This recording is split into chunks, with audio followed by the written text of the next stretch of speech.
Yeah, we're here in Florida hanging out, doing some marketing things, and so probably had a few too many beers over the last few days, but enough to keep my senses for Team Phoenix to kick some ass with arrows up in mini golf last night, and so.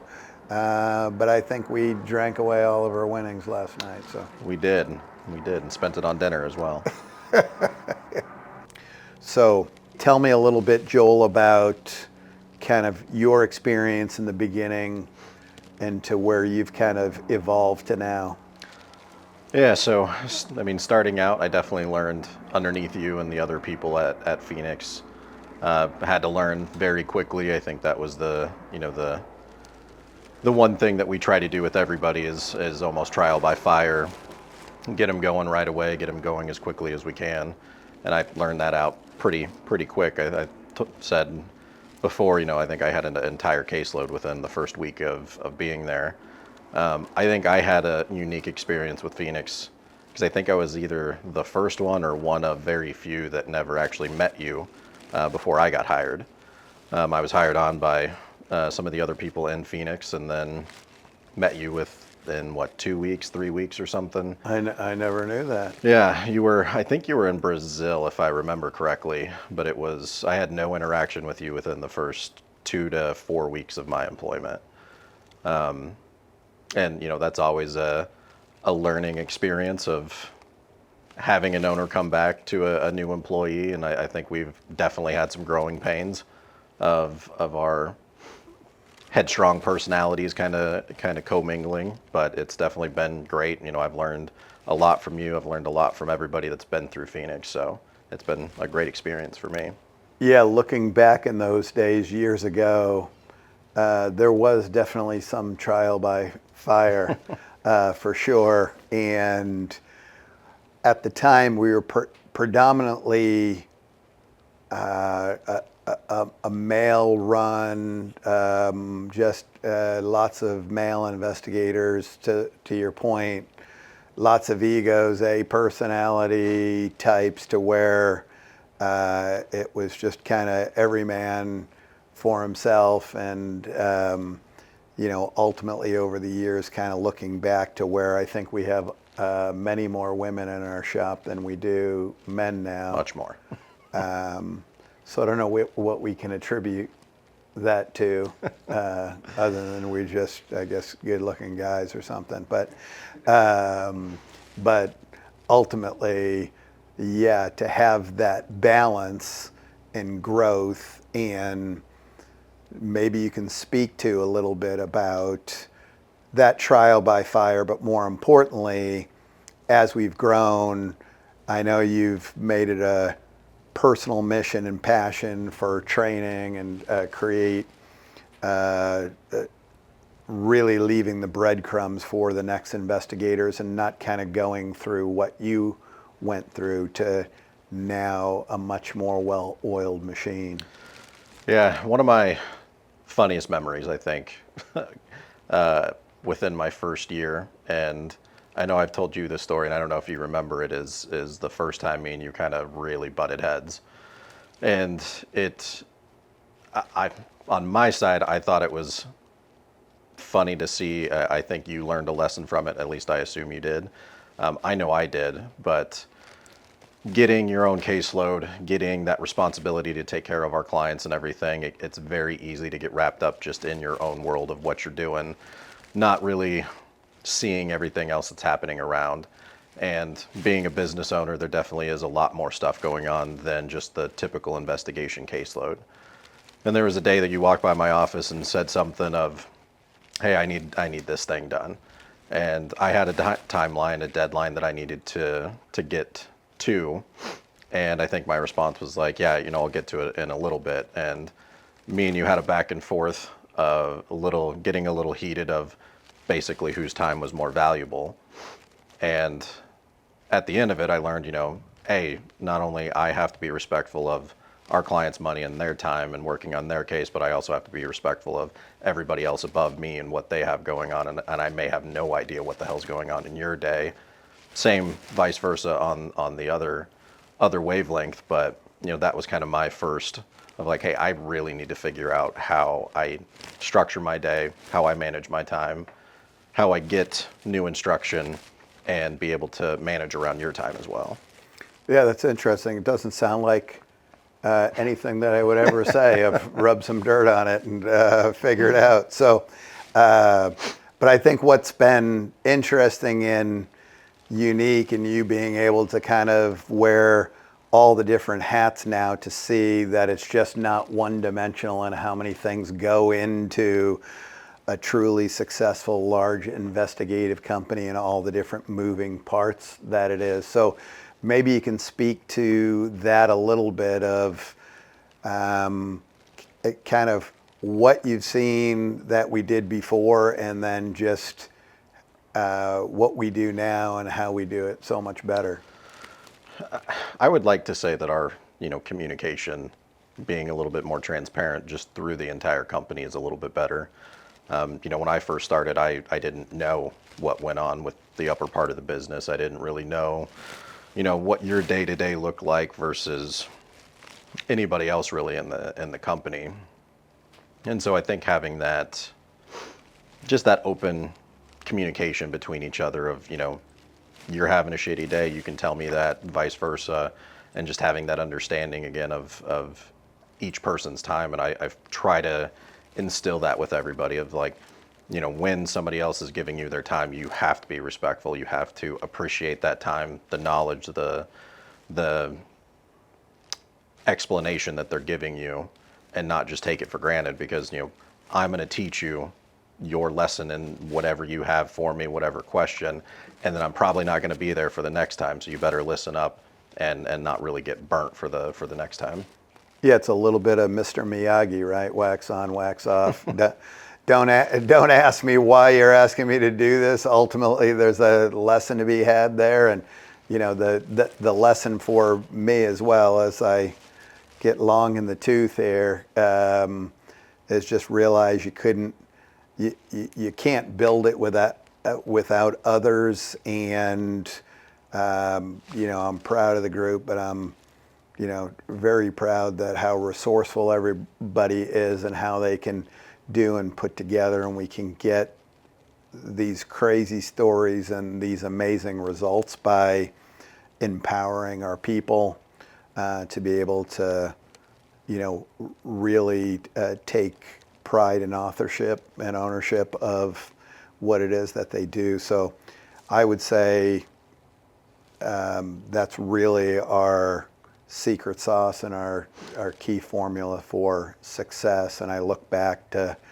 when I started and waiting for the mailman to show up to see if there was a company check in there to whether we were going to make payroll or not, and those things. And that's pretty endearing when I look back and I remember all those things of, boy, can we buy a fax machine because it's something we need and we don't have, but that $300 spend was such a large decision to now looking at it and having 340 employees now and things, and where PHENIX and the rest of the group has grown is just bananas to see. And ultimately how we provide such an important service out there for clients, large and small, because sometimes, to your point of taking it for granted, I would also do the same thing. But as you wrap it around the client, what might not seem that big of a deal or important in the client's world is their everything. So they're in smack dab in the middle of it, and it just matters to them so much. And then I think we've done a very good job of embracing that and putting ourselves in the client's shoes. Yeah, I mean, I definitely try to put myself in every investigation, and I definitely don't just blow smoke at clients and tell them that like, hey, this means as much to you as it does to me. And I try to put everything into every investigation with that mindset, and I think that definitely sets us apart and makes our work product just that much better.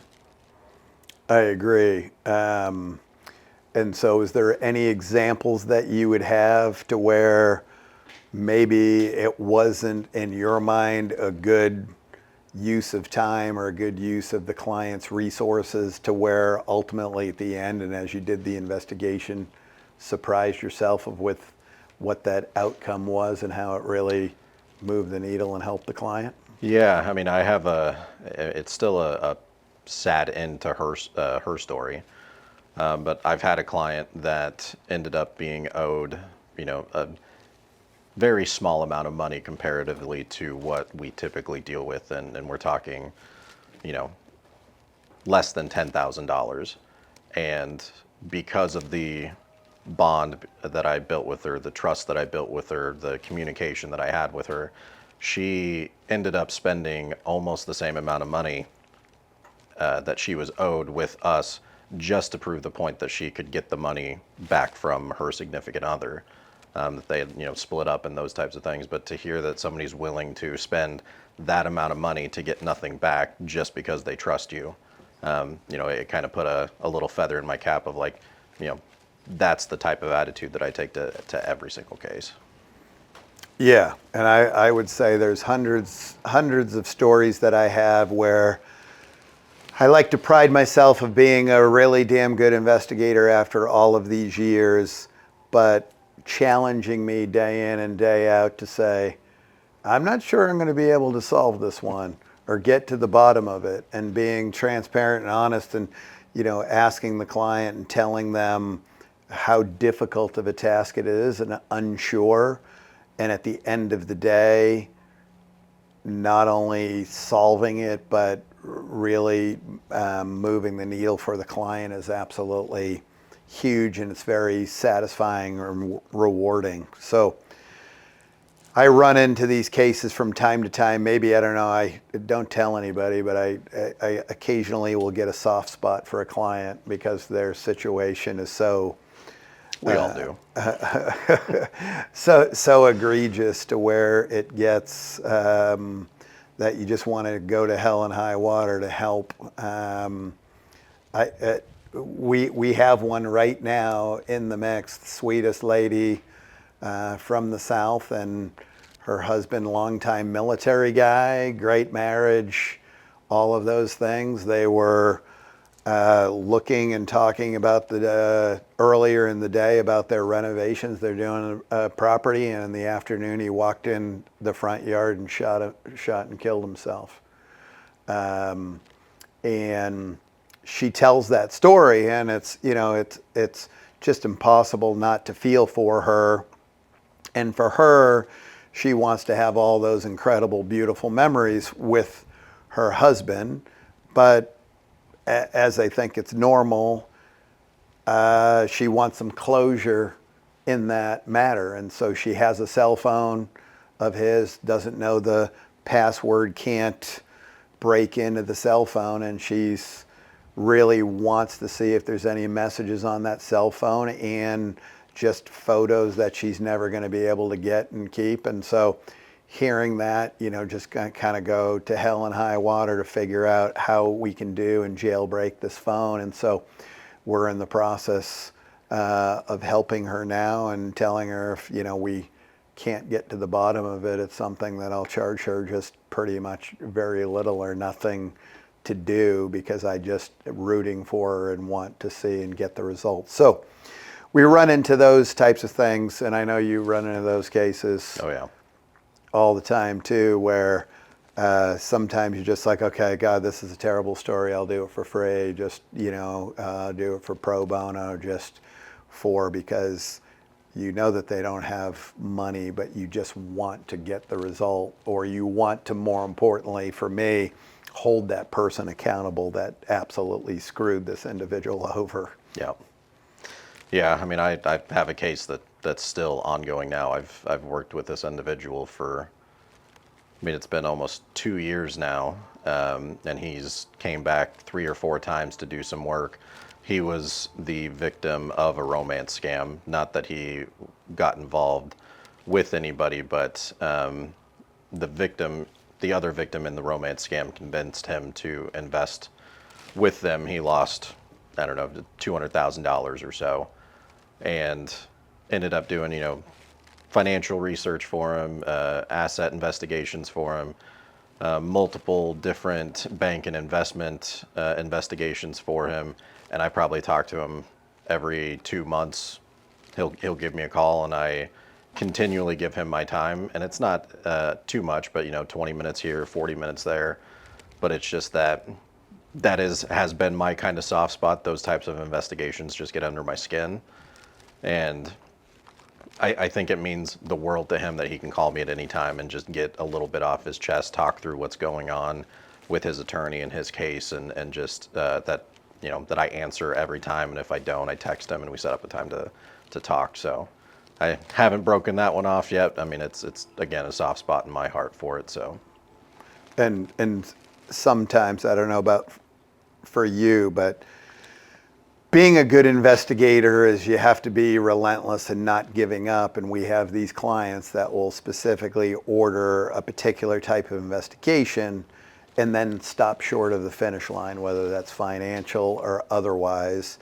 And it's like a dog with a bone, and you just want to go and you want to see it through and you want the answers and you want to know. So sometimes, that can be frustrating to where you're involved in it and you feel like just a little more elbow grease, a little more resources, you can get the result. And so those are the ones that I seem to remember more than the successes, are those ones that you're so close on. But yeah, and I feel like that's something that I deal with more than that you do, just because a lot of people, when you're doing an asset search, you almost get a lot of these false positives. You find a high value asset or a large bank account, and the client's over the moon about it, and they take the information and go to the court system, and so it kind of leaves us not doing any additional work. But they haven't collected it. They don't know if it's still there. They have no idea if it gets transferred later. And so I think a lot of our cases do run short pretty quickly, with some false positives with money issues and stuff like that, and we never hear the resolution of it without the client coming back to us. And good or bad, that may leave a bad taste in their mouth when they get good news, and then it still ends up bad at the end, when all they have to do is come back to us. We could keep going just a little bit further and we still find the actual answer that they need. yeah, or those clients, right, that we're trying to find $1 million for them, and you're excited and you do the investigation and you say, hey, I found $200,000 in a bank account, and then their response is, oh, that's it, that's not the $1 million, and you have to remind them that I think it's a $3,000 spend for the 200 grand that we found, and although that it's not your $1 million, right, you have to keep going and keep mining for gold, and it just doesn't happen all before the first commercial break, right? Yeah. And so sometimes that can be a challenge as well, but at the end of the day, probably is not a cooler profession that we're in. It has been very fun, very interesting, navigating the climate of investigations and just how different one side of our world versus the other. I mean, off camera, I was talking to one of the guys, just about the difference between your investigations and mine. And your next thing is always talking to the next person, whereas my challenge is I don't have that option. I don't really get to go talk to anybody, and it's really on me to figure out where that next puzzle piece comes from, and that's always been my enjoyment, is figuring out those problems and how to get to the solution that way.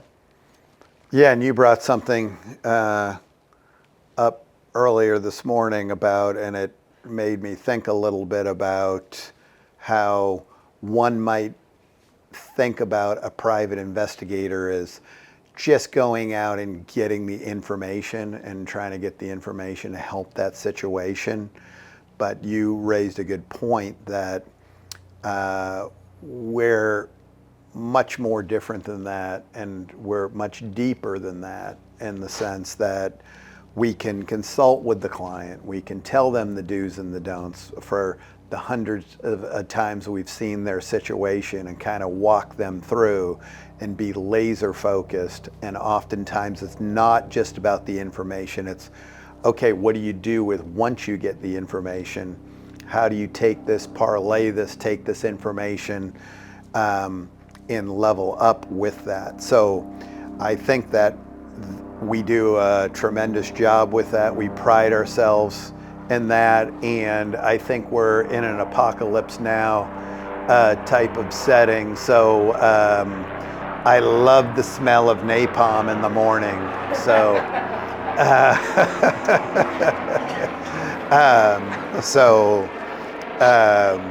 yeah. So That's gonna be a good soundbite. yeah.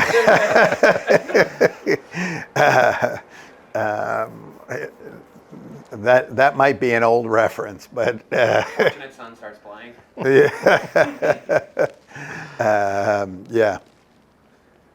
So yeah, kind of back to our conversation and what I think is super important and what we do really well is not only being very resourceful, not taking no for an answer, trying to get the information, but assisting and walking the client through, once we obtain that information, what to do with that and the best next step. So it really is all encompassing, and then it took me a very long time early in my career to figure that out, and that has tremendous value with all the experienced investigators we have, and it's not just about regurgitating information that they couldn't find.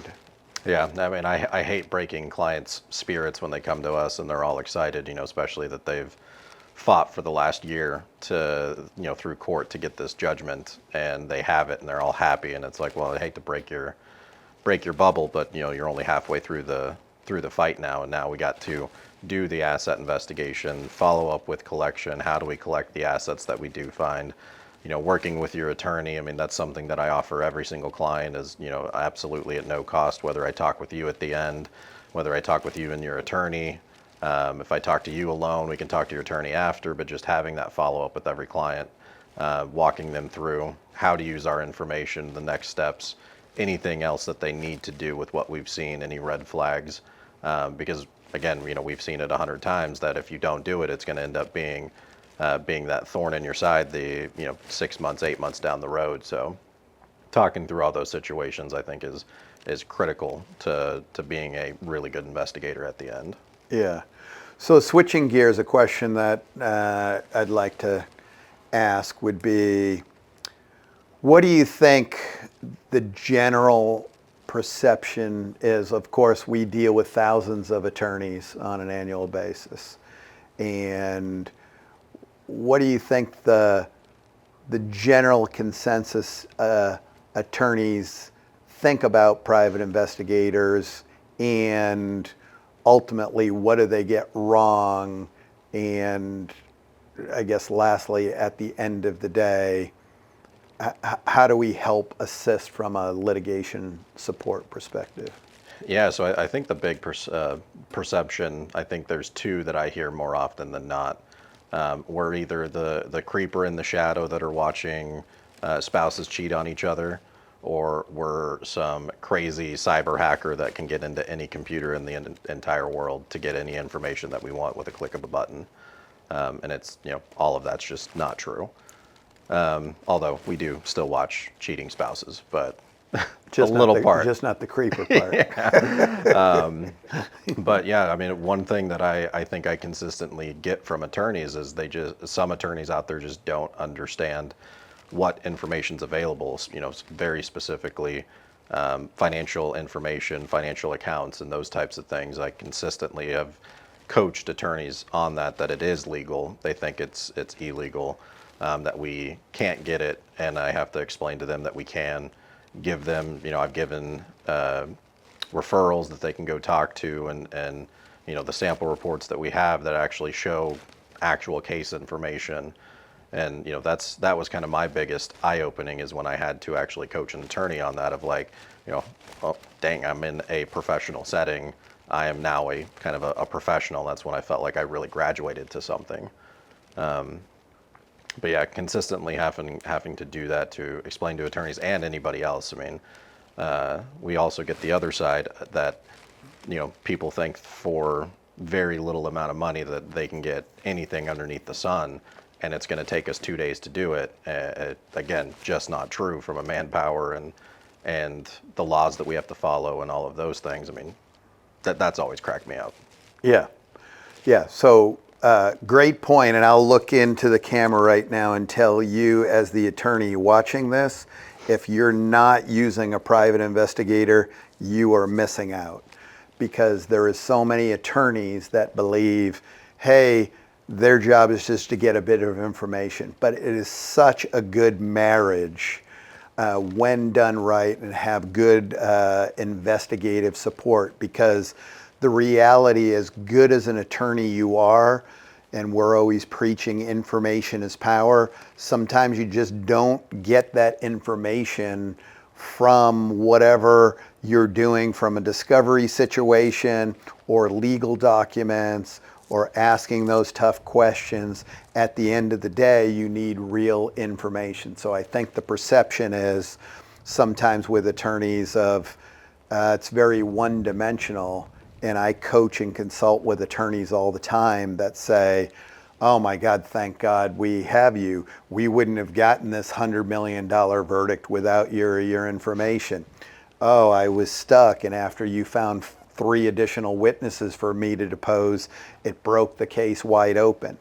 So what I try to do and coach attorneys simply is, I can't do what you do as it relates to litigating. You practice law, you went to school, great for you, you're good at your profession, but you can't do what we do, right? And that is going, getting the information, convince people to do the right thing, to extract information. And I think that there's a whole world out there that, oh, we're nervous, to your point, that, oh, they're going to step above and beyond that line and somehow it's going to hurt my case instead of help. But that's the difference between the guy who is reckless and working out of his basement versus somebody like PHENIX that is vast and experienced, works with thousands of attorneys on an annual basis. And so I just hear it on a daily basis just about of, wow, how fantastic this is. They feel like we're a secret weapon. We are a secret weapon. And oftentimes they say, hey, good news is at least the other side doesn't have access to us. Yeah, to piggyback off of that, a great point that I don't think a lot of attorneys think about is we're not here to step on their toes. We're not here to take hours or dollars out of their paycheck or from their firm. You've already said it. They do something that we cannot, and vice versa. And to unite that marriage, I mean, that's only going to get the client's problem fixed sooner, and better reviews, better perception, anything like that. But I mean, it's a match made in heaven if you think about it that way, instead of us trying to step on their toes and vice versa. I think right now, out of the top 25 law firms in the country, 24 of those 25 law firms use PHENIX Investigation. So there is an army of attorneys that have embraced that, understand that information is power, getting that information and being part of those cases and that bigger litigation, and how we've just massively moved the needle in so many of those cases. So I think we have to do a better job of continuing to get the message out that not all private investigative companies are created equal, created the same, and it is so invaluable if those attorneys could embrace a good investigative company to help them with not just some of their cases, but most or all of their cases. Yeah, and I would definitely say when you do inevitably choose the wrong company and get burned by it, click our link below. Find the right place. Yeah. I can't tell you how many attorneys have said to me, Brian, thank God you're on our side on this. Yeah, I mean, I've even had an attorney that found us because we worked, or he was on the opposite side. and conveyed this to me about halfway through a case, that the only reason he did find us is because he got screwed out of another case with the other side using our information, which is what brought him to us in the first place.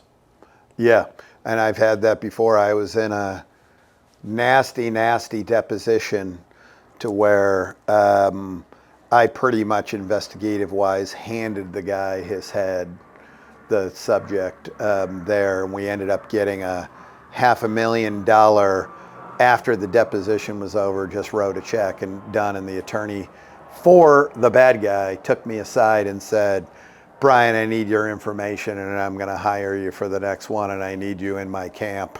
And he just got his head handed to him, but he could see the true value of it. So it really is interesting. And I think the challenge has been in the past of, it's, cheating husbands and wives and peeking in people's windows and all of those things that, but that's not what we do, and we add so much added value. And with all of our corporate clients, I don't know, just probably between you and I alone, never mind the army of investigators that we have, but how many referrals have we given with our clients back to our attorney clients? Oh yeah, I mean, at least one out of every 8 to 10 cases I get that question. Yeah. And it's probably more than that. Yeah. So you attorneys out there understand that it's reflective and it goes both ways. And I'm asked almost on a daily basis, okay, once you obtain this information, where would I go next? Do you know a good attorney? And being able to say, yeah, we have a pit bull attorney that we work with in whatever state you're in, or a collections attorney, or somebody complex civil litigation. So we give out gobs and gobs of referrals, and so I think that's something of a surprise for our attorney clients as well. So tell me a little bit about what you're seeing in the asset world and the trends and cases now, and would you say it's a lot more mainstream than it was 5 years ago? Or is it just more and more people know about PHENIX, but that whole division and your division and what you're doing is just going gangbusters as it relates to all the judgments out there and the bad debt on the books? Yeah, I mean, it seems like it's picking up every single day. I probably would equate it to the evolution in technology. People are just getting online more, asking more questions, and inevitably they run into questions that they can't answer. And I think that's what leads them to us, is trying to do research, trying to look into whether it's collecting on a judgment, how do I do this, what's my next steps, and consistently the answer to that leads them to us. And yeah, so would you say, because my experience back in the day is when you thought about, an attorney got the judgment and collections, and you're thinking what? You're thinking about that dude that's smoking 2 packs a day, calling on collections and just harassing him on the phone to pay his judgment, right? But that just doesn't happen anymore. And I think what more and more of our clients realize is we have to find those hidden assets in order to levy. So the attorneys are very versed in getting that piece of paper and getting that judgment and fighting. But I have numerous attorneys weekly that will say, walk me through it. And I'm not a collections guy. I don't know. And I have to stress to them that we're not collections either. We're a true investigative company. And we're going to find those hidden assets, and we can walk you through, once we find those assets, in order how to attach on those, levy the fraudulent transfer of assets into these other dummy businesses that they create. And so I think now it's more mainstream in the sense that I think 5 years ago it was like, oh, you can't possibly get that information. That's private to the individual. And I think it's more mainstream in the sense that certainly the large attorney group has figured out, yeah, some of that information, depending upon if it's FCRA or under the GLBA. There's certain compliance components of that, but it's not completely private to where you can just game the system, beat somebody out of millions of dollars, and then say, yeah, you don't have a right to the information. So whether that's GLBA, copy of the judgment, which would be one permissible purpose, or in litigation, or so I think that although that's becoming more mainstream, clients still maybe get up against that obstacle and think, oh, well, I got the asset, the judgment, but there's nothing else we can do because the bad guy's not cooperating. Yeah, and I get it all the time actually from clients is like, the first thought that they have and what they've heard about and what they've researched is, putting a lien on a property. I mean, that's kind of the conventional default. This is what you need to do, which is good to do, but it's, again, not the only information. It's not the only way. We can locate financial accounts. We can locate information on vehicles, businesses, how they earn money, other ways, whether it's a cash business or something like that that you can actually go and attach to. And that only brings up the point of why having an attorney is a really good marriage with us, because we can get financial information, and we may not, because of some of the legal laws behind it, we may not be able to get every single piece of that financial information, but then we pass that along to the attorney, who can then fill in the blanks that we've already located for them. Yeah, which I think you worked on this case, but a client called me and said, Brian, I can't believe your investigator did this case and we were able to find $850K or something in a bank account, and they levied on it immediately and took the whole thing. And he said, yeah, it was that rapper. And I said, which one?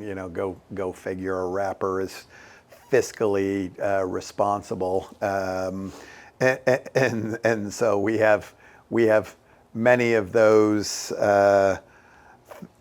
things, but those are the home run examples of, if you did nothing, you got nothing, you had that judgment, you didn't know where to turn to as an attorney, right? And then you hire PHENIX, we go out, we find these assets, and then immediately they run to the corner bank and they levy on this, and they're over the moon excited. And for your $3K or $5K spend on that, you just got $850,000 nut. And then I think you were involved in that too, that phase 2 was now going to find any physical property assets. I think we found a few Lambos and something else, but the guy got smart and was leasing them instead of own them outright. Things like that, right? Yeah, we had to go through and unwind a lot of that, because they did start transferring properties into trust names and business names, and having vehicles leased instead of purchased, and having vehicles listed under other names, moving money around. I mean, there was a whole thread we had to go through and pull, I think 2 or 3 times after that initial investigation. I had heard a stat the other day that blew my mind, and even being in the business, I had heard that 85% of all judgments go uncollected. Yeah, that doesn't surprise me. Like I said, everybody thinks that they've won the lottery once they get to that point, and again, it's half of the battle. Yeah, and that's pretty exciting for us, because you see how not only we do so many cases, but how it's just really the tip of the iceberg, and the $1 trillion plus of bad debt and judgments that are out there, and all of these people are helpless to say, where do we go next? And you can send the demand letters from the attorney that are just going to line the birdcage, right? Because it's going to be one of those things that they're just not going to comply. And the easiest way to comply is go to find those assets strategically and discreetly, find those assets to where they wake up one day and they're not there anymore because we found and levied on them. I think the other, part of the rocky road that clients deal with, and even attorneys deal with that are involved in these cases, is having a complete financial picture is almost priceless, because 20 years ago, not a whole lot of people had a ton of debt, and you look at it now, every single person in the world has debt. I mean, and credit card debt, property debt, anything like that is just going through the roof with everybody. And so now more than ever, it's harder to actually find a collectible asset that doesn't have a debt attached to it. And that's typically what you would get, hiring a great company like PHENIX to find those little assets you can go poke around and get at. Yeah, and why would you say that still most investigative companies don't know how to do an asset, don't really have a clue about it? Because I am asked this question often, and I just don't know other investigative companies that are in our space that do true asset investigations. Where do you think the hang up is there? Yeah, I mean, I think it's almost, in reference to like getting a judgment. And, just because you get to a certain point with a little bit of information, a lot of other companies think, again, oh, I'm going to present these 2 or 3, 4 good facts and then my job's done. And I mean, that's not the case. You're not even a quarter of the way through the game at that point. And so taking that information, following up on it, following through, helping the client to go through the levy process and how to get at those assets, recommending attorneys that they go talk to. That entire process is what we do really well compared to everybody else, where everybody else finds $1 million house and again thinks like, here's the gold star, or where's my gold star for what I found. And that $1 million house has a lien against it for $1.2 million. Well, you didn't find anything at that point. Yeah, because there's no equity in it, right? Yeah, I think where, and I hear this quite often from other attorneys, is like, hey, well, I called another investigator, but they told me they don't do it because it's illegal or you can't get the information. And I always chuckle and say, well, that sounds about right for the guy that doesn't know how to do it, to just simply throw everybody else under the bus and try to, scare the general public that somehow the information is not legally obtainable.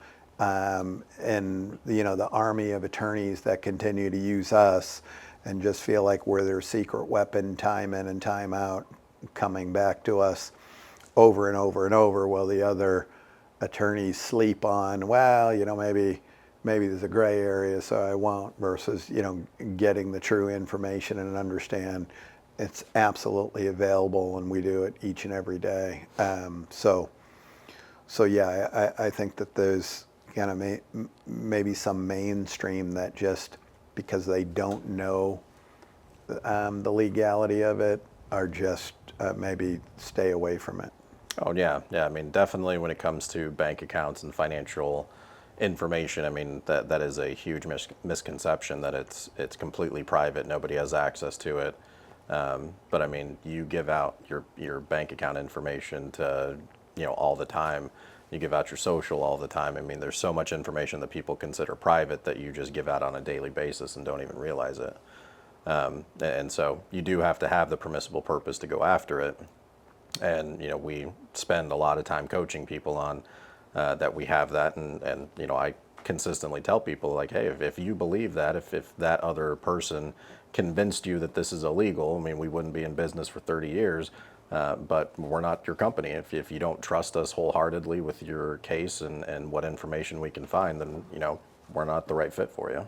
Yeah. I just see that time and time again. And what I think is another misnomer out there, and I see quite often, is, and PHENIX is a great example, and there's other companies out there, but we're able to pay our people really well, have a really good, vast knowledge and experience, and with that knowledge and experience and consultation is something that you just can't get for a ham sandwich, right? And so you have some clients that want to just, spend $500, and we're always up against this, I need an asset search. Well, if you need an asset search, we're not your guys, because we don't do an asset search, we do an asset investigation. And there's difference, right? And so I'm constantly coaching clients all the time that, oh yeah, I think this would be really simple. I want to run these 2 individuals and get all their banks. Well, there is no database where I can type in the subject's name, hit enter and it spits out all of the banks. So a lot of that is education to educate the client that there's a lot of different data points and resources that you're getting to reverse engineer to get an overall picture. I had this conversation actually Friday with a client that it's not that simple, as well as it's something that if somebody just says, yeah, I can get that each and every time and 100% guarantee it, they're lying to you, right? Because it's not an exact science. The same thing as we think about medicine and doctors and heart. I had a heart surgeon tell me one time, Brian, as much as people want to think it's an exact science, it's not. And it's the same. And so being transparent with our clients, it's okay. Percentage-wise, there's a great opportunity, 80, 85%, but if anybody were to tell you it's 100%, because nowadays we see more internet banks, credit unions, Bitcoin, blockchain, all these types of things, spending money and buying artwork with it, right? All of these things that just because they don't have millions of dollars sitting in a bank account, we're always coaching them, right? That it's like, doesn't mean that they don't have assets. It's just not in that one bucket for obvious reasons. Yeah, and it's always going down the rabbit hole. I mean, the more time that you give somebody, the better the results will always be. And that's what I constantly fight with is, doing an investigation, finding out that the person has no money, their house isn't really worth that much, and then everybody's like, oh, well, that's it. That's all I can do. And it's like, absolutely not. Here's their entire financial picture. That's my job to spell that out for you. And when it contradicts what we're finding of zero money in the bank, you have to keep going. You have to unravel everything, go through their businesses, go through their spouses' assets as well. Be able to tell that entire story to give that entire financial picture. And then at that point, that may be a good time to actually say whether they're broke or not. Yeah. Have you seen this kind of meme out there that you can't have all three, good, cheap, and fast? Yeah. Right? So if it's cheap, it's not going to be good. It can be fast, right? Or if it's going to be good, it can't be fast, right? And so it's real interesting to hear that, and it's a lot of the same of what we do is like, if you just expect that this is going to be a little search, because we don't start there, right? We encourage all of our clients to do everything you can on your own, save your money, because we are starting at a much higher point. So where most companies leave off is where we're starting from, right? And so we see it time and time again where we're being hired by clients and we're saying, well, send us over the previous report, what the investigator did, because you're not happy with them.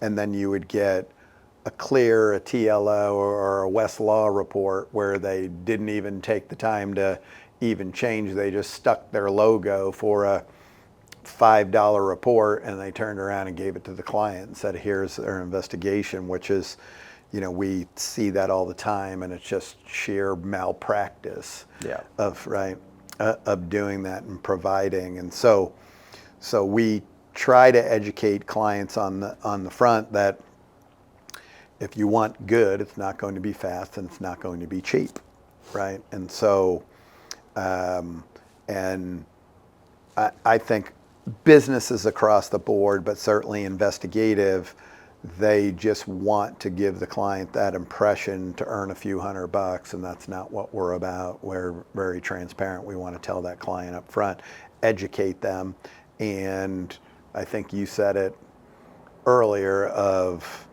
oh, we know that client's coming back to us the first time around. We get a lot of that, right? Where it's like, oh, I learned my lesson, and then, hey, we're ready. We like what you had to say the first time, and we want to now do it the right way. Mm-hmm. Yeah, so when it comes to discretion and confidentiality,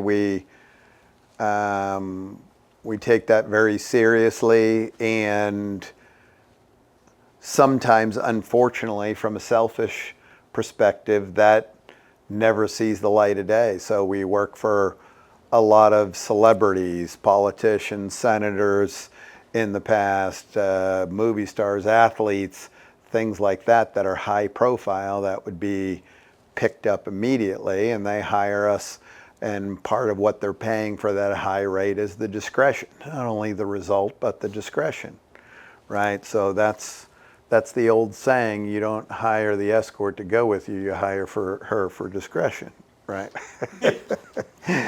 Yeah, I would say a lot of attorneys are probably in that boat as well. They work on a lot of cool investigations and things and help people, but it never sees the light of day. So for selfish reasons, you would like to see some of that out, because if the world knew some of the information we're able to obtain and who we've worked for and things, and just that trust factor, it would be a huge avalanche of additional work for us. But again, we take that very seriously, and that discretion, and that's what, ultimately part of what the client's paying for. Joel, what's your thoughts on that? Yeah, I mean, I think the flip side to that coin is also true, is that, attorneys and people in general come to us with that trust that for the subject that we're looking into, so it's not just their discretion, but we're discreet in the fact that we don't go blab of who we're looking up and getting this information on and blowing up their case on that other end because it got out, and other creditors came to join the fight and take the assets from what our client was going to get. So the discretion on both ends, I think, is extremely important. Yeah, and I would say, and this is something I toot my own horn on, but after 30 years, PHENIX has never been sued for all of that. And you think of just any business being sued for anything. So just being able to dealing with sensitive information, that perception of attorneys believing that, oh, it might be on the edge or this and that, to not be involved in any litigation and ever be sued for anything is, I think that's a testament in itself, and how we do it, and we do it the right way.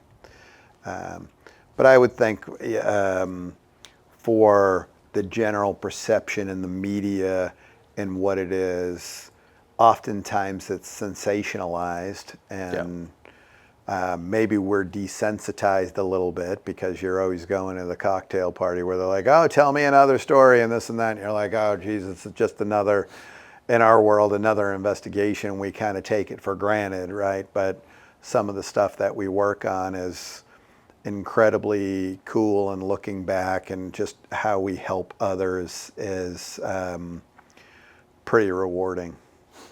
Yeah. I mean, I've had several cases that never going to be anywhere close to the highest dollar mark for the company that we brought in, but just the emotional impact and impact that we've had on their cases. I think helping to transform that perception with the media, that we're not just here again to go through people's trash and peek in windows and those types of things, but we do and can help the small guy, the person with just little litigation or a little judgment or something like that, and also the flip side, that we're discreet and thorough enough to help out the Fortune 500 companies and those that we've worked with.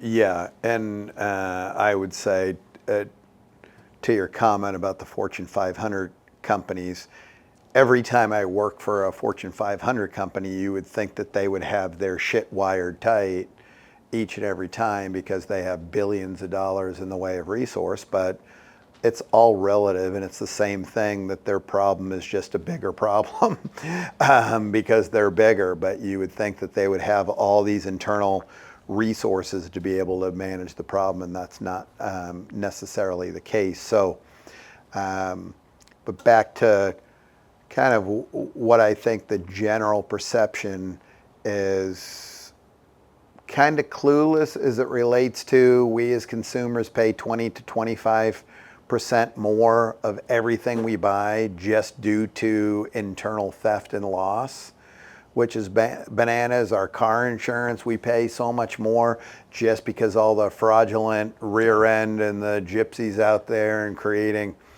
all of this stuff. So everything that we touch and do in this world, there's some form of investigation that is on the backside that you would never see or know about. And you just think right now, as we're talking, what is going on in the world right now of stuff, people stealing things out the back door, right, to accidents as we speak, to people stealing people's money just right this second. It's overwhelming to think about all the fraud and deception in today's society. And, I'm proud that we're on the right side of that, and I don't think that our job's going away anytime soon. Fortunately, never a shortage of bad guys. So, good and bad. I mean, it's not very fun to think about. My job has to exist with somebody else's downfall, but that always is outweighed by knowing when we get involved and when we help and when we find that answer. It always outweighs the negative part of the case. Absolutely. That we're wearing the cape and the S on our shirt and, trying to help people and have a million examples of that. So